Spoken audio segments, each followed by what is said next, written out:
ചായ ഞാൻ ഈ മേശപ്പുറത്ത് വെക്കുന്നുണ്ടേ. ആ അവിടെ വെച്ചു. ഈ മനുഷ്യർക്കൊന്നും ഒരു ബോധമില്ലേ? എന്ത് പറ്റി? ഈ ഡിജിറ്റൽ അറസ്റ്റ് ഒക്കെ വെറും ഉഡായിപ്പാന്ന് പറഞ്ഞ ഇവർക്കൊന്നും മനസ്സിലാവില്ല. ആരാ പുതിയ?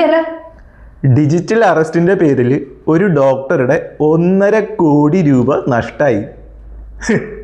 ഒരു കാര്യം ശ്രദ്ധിച്ചോ? ഈ ലക്ഷങ്ങളും കോടികളും ഉള്ളവരെ മാത്രമേ ഡിജിറ്റൽ അറസ്റ്റിന്റെ പേര് പറഞ്ഞ് പറ്റിക്കുന്നുള്ളൂ. അത് ശരിയാണല്ലോ. എൻ്റെ പെങ്ങളെ, ഈ ഡിജിറ്റൽ കള്ളന്മാരൊന്നും അത്ര മണ്ടന്മാരൊന്നും അല്ല. ലക്ഷങ്ങളും കോടികളും ആസ്തിയുള്ളവരെ തെരഞ്ഞു പിടിച്ചിട്ടാണ് ഇവർ ട്രാപ്പ് ചെയ്യണത്. അതും നല്ല വിവരവും വിദ്യാഭ്യാസമുള്ള ആൾക്കാരെ.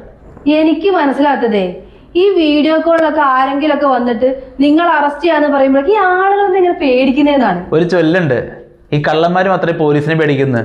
ഇവരെ ലക്ഷങ്ങളും കോടികളും നേരായ വഴിക്ക് വന്നായിരിക്കില്ല, അതുകൊണ്ട് അവർ പേടിക്കുന്നത്. നിങ്ങളുടെ പേരിൽ അവിടെ കേസുണ്ട് ഇവിടെ കേസുണ്ട് എന്നൊക്കെ പറഞ്ഞ് പേടിപ്പിച്ച് ഈ കള്ളന്മാര് ഒരു വല വീശി നോക്കും.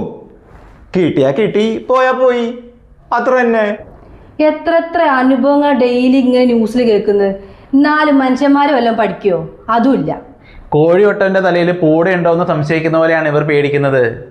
കയ്യിലിരിപ്പ് അത്ര പന്തിയാവില്ല, അത്ര തന്നെ. പെങ്ങളെ സൂക്ഷിച്ചോ, നിങ്ങളുടെ കോടികൾ അടിച്ചു മാറ്റാനേ ഡിജിറ്റൽ കള്ളന്മാർ ഇതുപോലെ വീഡിയോ കോളിൽ വരാൻ സാധ്യതയുണ്ട്. അവര് വീഡിയോ കോൾ വരട്ടെ. എന്റെ അലമാരി 2-3 കോടി കൊണ്ടിരിക്കുന്നുണ്ട്. അവർക്ക് കോടി മതിയല്ലോ, അതെടുത്തു കൊടുക്കും.